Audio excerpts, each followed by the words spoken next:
Hello friends, আমি প্রবীর আর আপনাদের স্বাগত নতুন একটি ভিডিওতে।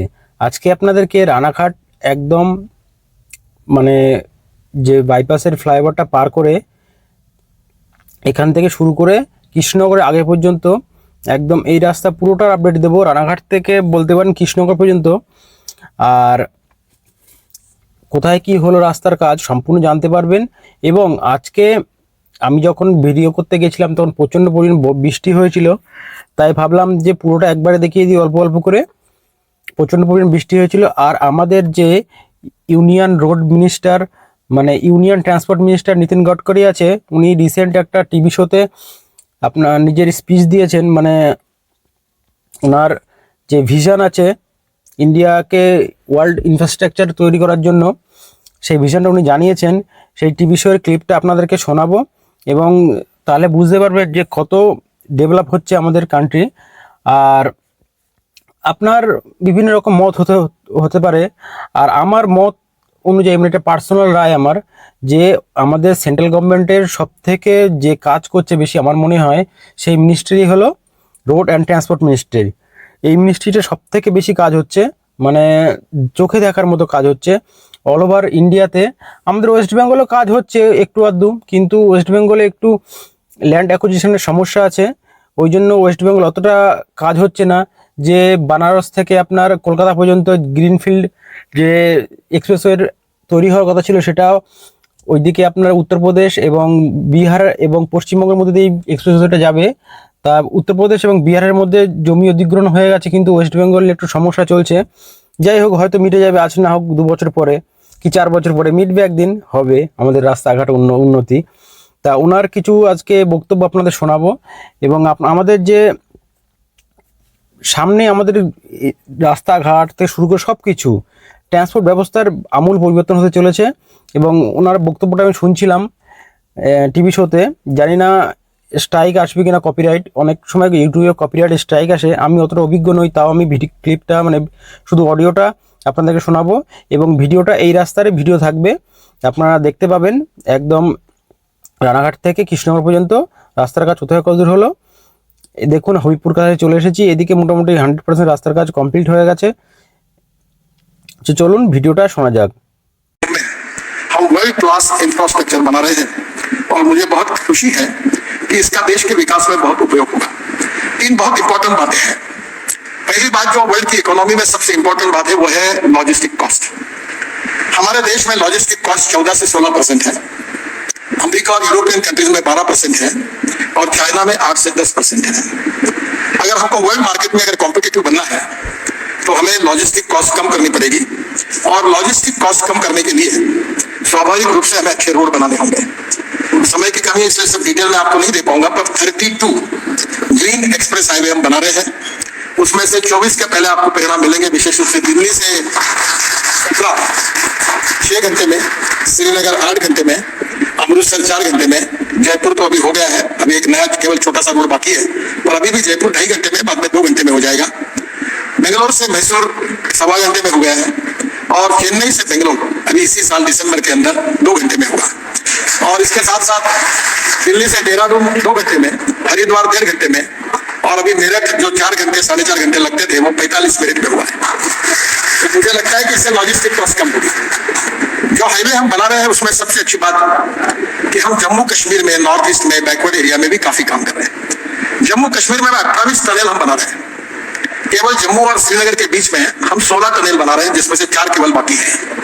और जोशीला जो टनल है जो लद्दाख लेह को कारगिल से जोड़ती है, उसकी एस्टिमेटेड कॉस्ट 3 बार टेंडर निकला और चौथी बार एस्टिमेटेड कॉस्ट 12,000 करोड़ हुई थी।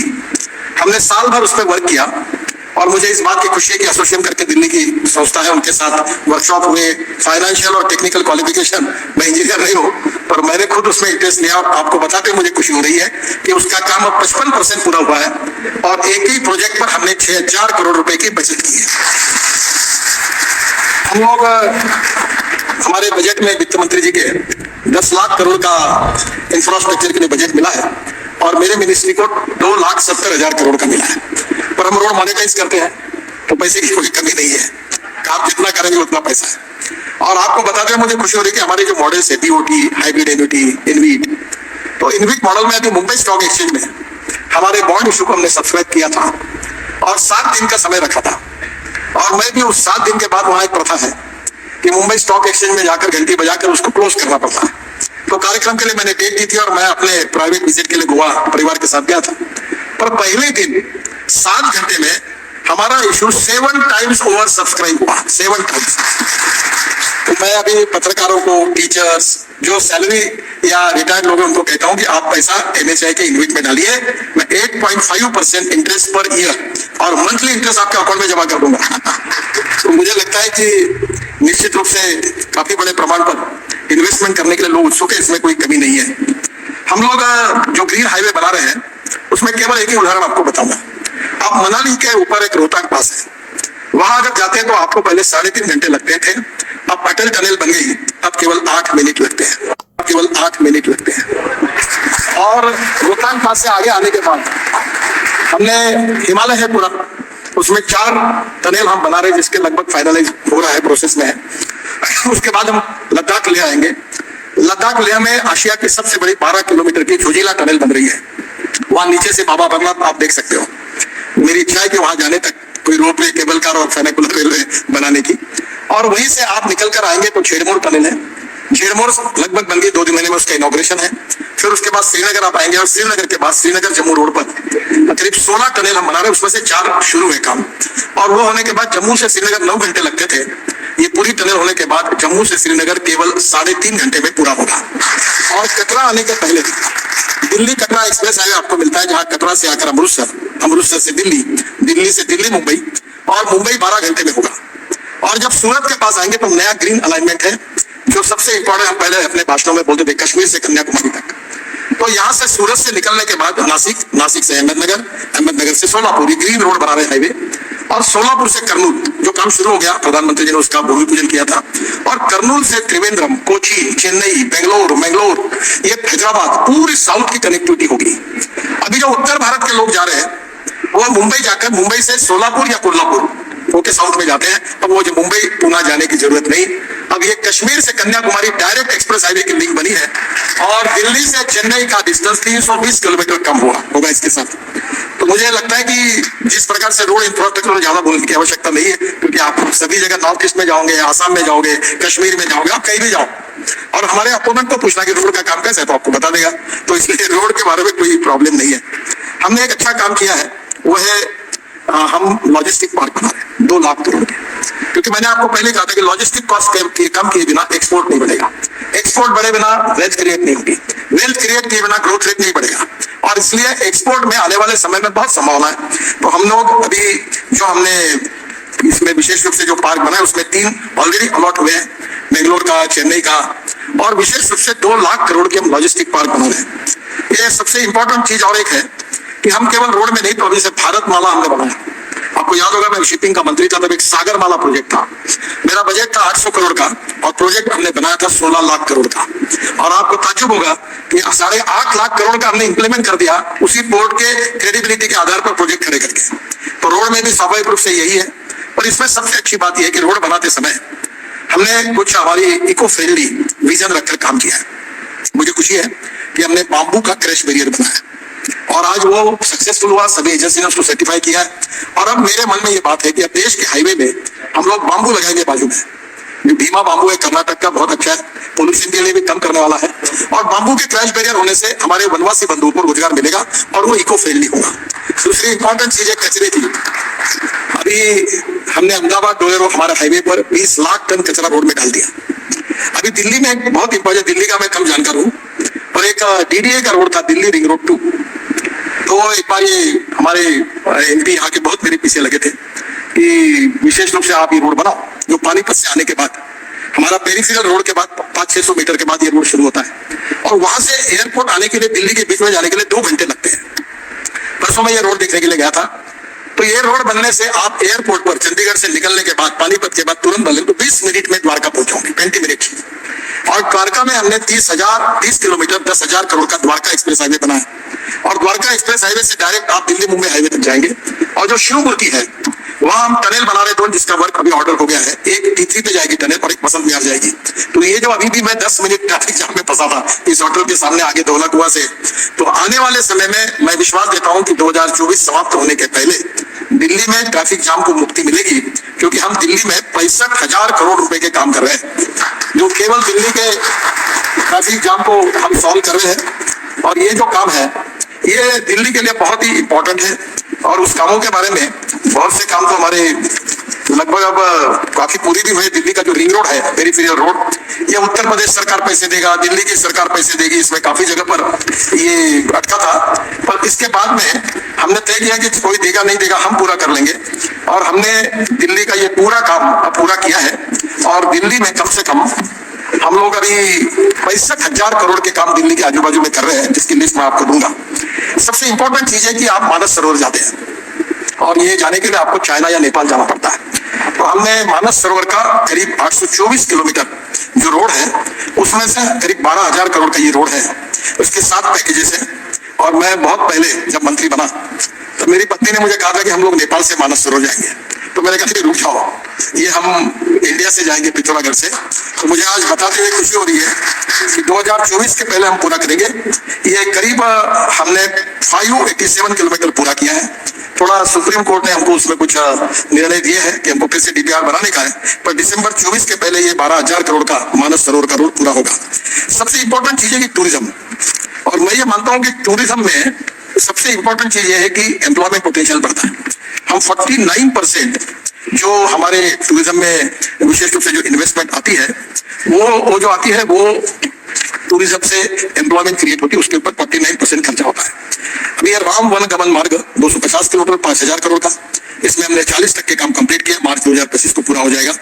राम जानकी मार्ग 440 किलोमीटर 5,000 करोड़ का, 13% काम 55 किलोमीटर पूरा हुआ, सितंबर 2025 में पूरा होगा। ये जो मथुरा में है, मथुरा में हम लोग ब्रज 84 कोसी परिक्रमा, 84 कोसी परिक्रमा उसको बोलते हैं, वो 235 किलोमीटर 7,400 करोड़ का वो काम शुरू हो रहा है। Ayodhya ring road 67 kilometre 4,500 crore का, मार्च 2025 में पूरा हो जाएगा। भगवान गौतम बुद्ध जो वर्ल्ड से टूरिस्ट आते हैं, तो काफी फॉरेन से आते हैं, वाराणसी आते हैं, तो बुद्ध सर्किट 824 किलोमीटर 32,000 करोड़ का हमने 78% कंप्लीट किया, 650 किलोमीटर, बाकी 2024 में पूरा होगा। जहाँ भगवान गौतम बुद्ध का जन्म हुआ, जहाँ उनका देहावसन हुआ, जहाँ उनको ज्ञान मिला, हर जगह को हमने कवर किया। फिर 4 Dham project, Badrinath, Kedarnath, Gangotri, Yamunotri, all season. अब हम केदारनाथ में रोपवे भी बना रहे हैं, तो ये 827 किलोमीटर 12,000 करोड़ का है, 71% पूरा हुआ है, 588 किलोमीटर 2024 में पूरा होगा। और इसके बाद आप 6 महीने नहीं, साल भर बद्रीनाथ केदारनाथ की यात्रा करोगे, गंगोत्री यमुनोत्री की, और केदारनाथ में हमारा रोपवे भी बन जाएगा, तो आप वहां तक पहुंचेंगे। एक 4 धाम के साथ एक महाराष्ट्र में पंढरपुर, देव और आळंदी, तो पंढरपुर बहुत बड़ा, लाखों लोग वहां जाते हैं, तो उसका पालकी मार्ग है 365 किलोमीटर 12,000 करोड़ का, 63% कंप्लीट हुआ है, 2024 के पहले पूरा होगा। कैलाश मानस सरोवर 366 किलोमीटर, ये करीब 9,500 करोड़ का है, ये भी करीब अभी 68% पूरा हुआ है, बाकी 2025 के पहले पूरा करेंगे। आपको एक बात बताऊंगा कि हमने जितने जितने रिलीजियस सेंटर थे उनके सबके रोड अच्छे बनाए।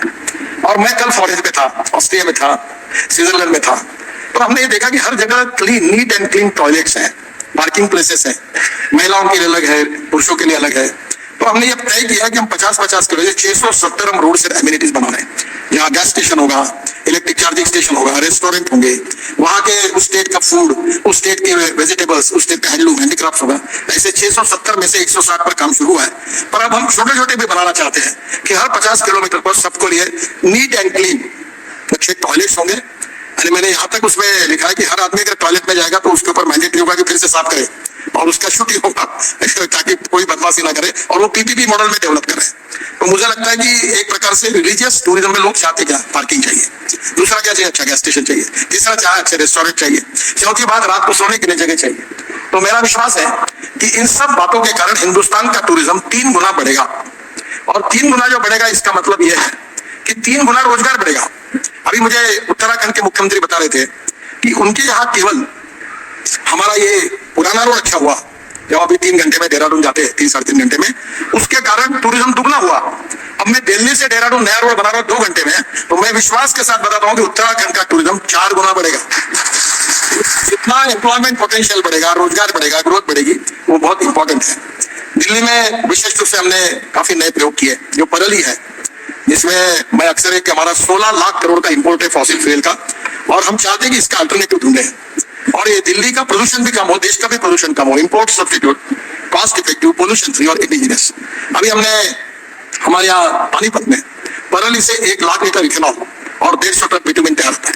अभी हमने टेक्नोलॉजी लाई है कि परली से बायो बिटुमिन 70% और 30% बायोचार ऑर्गेनिक कार्बन तैयार होगा, और हमारे देश में 80 लाख टन बिटुमिन लगता है। 50 लाख टन इंडियन रिफाइनरीज देती है, 30 लाख टन हम इंपोर्ट करते हैं, जो उसकी कीमत 30,000 करोड़ है। अब हमारे देश का किसान ये बिटुमिन बनेगा, निश्चित रूप से बनाएगा। मुझे याद है हमारे यहाँ पुराने सब बैठे, मैं जब प्रेसिडेंट था बीजेपी का, तो मैं इथेनॉल की बात करता था, तो मुझे पूछते थे यार भाई इथेनॉल, आज वो समझ में आया कि अभी इथेनॉल का, मैं अभी हाइड्रोजन के कार में बैठ कर आया, और hydrogen, ethanol, methanol, biodiesel, bio LNG, bio CNG, electric and green hydrogen is the future. Futuristic fuel जो है वो तैयार करनी पड़ेगी, जिससे पोल्यूशन कम होगा।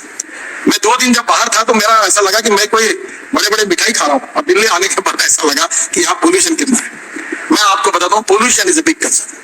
हमारे हेल्थ प्रॉब्लम पोल्यूशन के कारण है, और इसलिए दिल्ली को 2024 के पहले ये जो परली है, इससे इथेनॉल बनेगा। अभी आसाम में बाम्बू से इथेनॉल बन रहा है, शुगर के जूस और मोलाइसिस से इथेनॉल, सी मोलाइसिस, बी मोलाइसिस से बनता है। अभी मैंने हीरो और बजाज और टीवीएस की स्कूटर और ऑटो रिक्शा लाई है, जो 100% बायो इथेनॉल पर चलती है।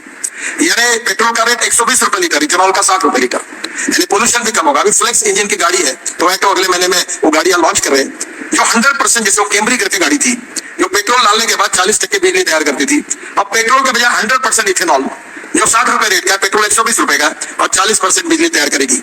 तो हमारे देश में धीरे धीरे बड़े प्रमाण पर हमने इको फ्रेंडली काफी सोचा है।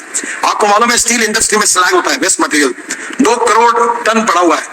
अब पूरी स्लैग हम रोड में यूज कर रहे हैं, जो वेस्ट मटेरियल है। इसके साथ हमने 1000 तालाब बनाया फ्री ऑफ चार्ज। अभी मुझे 6 डिलीट मिली, और 6 डिलीट जो यूनिवर्सिटी दी उसमें से 4 डिलीट जो है मेरी एग्रीकल्चर साइंस में है, क्योंकि मैं किसान हूँ, ज्यादातर वही काम करता हूँ। तो वो जो हमने पंजाब राव कृषि यूनिवर्सिटी खोला, वहाँ 36 तालाब फुकट में बना दिए, और वो मिट्टी हमने रोड में लाई। अभी हमने स्क्रैपिंग पॉलिसी लाई है। एक बात जरूर है कि हमारे देश का एक्सपर्टाइज 2 बातों में बहुत ही दमदार काम करता है, एक तो पॉपुलेशन ग्रोथ और दूसरा ऑटोमोबाइल ग्रोथ। तो ये हमारी समस्या है। हमारे देश में 41 करोड़ व्हीकल्स है, अब हमने स्क्रैपिंग पॉलिसी लाई है, जिसके कारण aluminium, copper, steel, rubber, plastic सस्ता होगा। हमारे ऑटोमोबाइल कंपोनेंट 30% कम होंगे, और मुझे बताते हुए खुशी हो रही है कि हमारा देश ऑटोमोबाइल इंडस्ट्री 7.5 लाख करोड़ की है। हमारा नंबर 4था था, पर जब 2014 में मोदी जी के नेतृत्व में हमारी सरकार आई, हमने जो सपोर्ट किया, तो जापान 4थे नंबर पर था। अब हम 3रे नंबर पर आए, और जापान 4थे नंबर पर गया है। तो आज ये मैं आपको आज बता रहा हूं कि 5 साल के अंदर अभी चाइना नंबर 1 पर है, अमेरिका नंबर 2 पर है, इंडिया नंबर 3 पर है। और मैं विश्वास के साथ बताऊंगा कि आने वाले समय में 5 साल के अंदर ऑटोमोबाइल मैन्युफैक्चरिंग में हम वर्ल्ड में नंबर 1 पर पहुंचेंगे। Electric buses, double decker buses आई, इलेक्ट्रिक स्कूटर आई, इलेक्ट्रिक कार आई। इसी होटल में मैं आता था तो लोग पूछते थे गाड़ी रास्ते में बंद होगी तो कैसा होगा, चार्ज कैसे होगा, कोई नहीं पूछता। अब वेटिंग लिस्ट है।